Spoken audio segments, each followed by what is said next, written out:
Bayan da zaben jihar Adamawa ya zama inconclusive, da alama dai idanun duniya na kan wannan zaɓe, duba da yadda 'yar takara Aisha binani take ci gaba da samun tagomashi da kuma yadda ake ganin karan farko ne a ce mace ta yi takarar gwamna kuma har tana neman kayar da gwamna ma mai ci. Wannan abubuwa na ɗaya daga cikin abubuwan da ya saka wato a zaben na jihar Adamawa ya fi ɗauka hankalin mutane da ma duniya baki ɗaya. Assalamu alaikum wa rahmatullahi wa barakatuhu. Barkanmu da warhaka, sannunmu da sake saduwa da ku a cikin wani sabon bidiyo a wannan channel ta mai albarka. Idan yanzu kuma fara ziyartar mu, kada ku manta wajen danna alamar subscribe da kuma danna alamar ƙararrawa don samun zafafan shirye-shiryenmu. Da zarar mun ɗora su dinga zuwa a gare ku cikin sauƙi. Kada ku manta da yi ma bidiyon alamar like, hakan na ƙara mana ƙwarin gwiwa.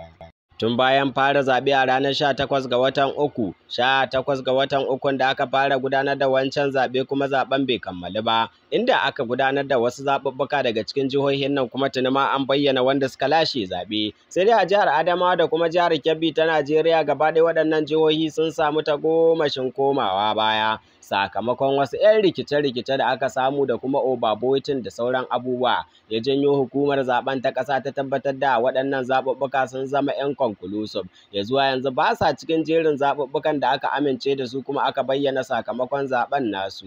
Wannan kuma dalilin yasa hukumar zaben ta daga zaben jihar Kebbi da kuma zaben jihar Adamawa. Sai dai kuma zaben na jihar Adamawa shine zaɓe na farko da aka fi wato kallo a ma'auni da dama, duba da yadda 'yan saka ido daga ƙasashen waje suka sa wa zaben ido, musamman ma yadda ake ganin mace ta farko kuma musulma ta fito takarar gwamna. Duk da yake dai ana samun 'yan takarkari mata, sai dai ba a cika samu ba wadda ta fito takarar gwamna kuma har ake ganin haƙar tana kusanta cimma ruwa. An dai sha ganin mata mataimakan gwamna kamar a jihar Kaduna ma akwai Hadiza, sannan akwai jihohi da dama da ake da 'yan majalisun tarayya da kuma na jiha, dukansu mata. Sai dai kuma karan farko ne a nan arewa inda ga Aisha binani kuma asda ma dai sanata ce, ake ganin kuma ta kama hanyar lashe zaɓe da kuma rinjaye mafi wato sakamako mai kyau. Wannan dalili ya sa mutane da dama, inda fitaccen mawaƙi Dauda da muka hutu Rara ya yi fata kuma ya yi bayani na musamman, inda kuma ya tsantsara mata waƙa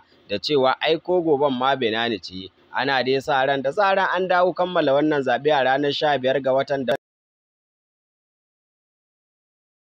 hukumar zaben dai ta sanar da ranar 15 ga watan da za mu shiga domin dai gudanar da wannan zaɓe, ko kuma wannan wata da ya kama za a gudanar da wannan zaɓe ne ranar 15 ga wata, wanda kuma mutane da dama ke yi wa Aisha binanin fatan lashe wannan zaɓe da gagarumin rinjaye. Duk da yake dai fintirin shi ma ba kan wallasa ba ne, domin a yanzu haka ma ya ɗara Aisha binani da ƙuri'u sama da 20,000. Waɗannan su ne abubuwan da za mu duba.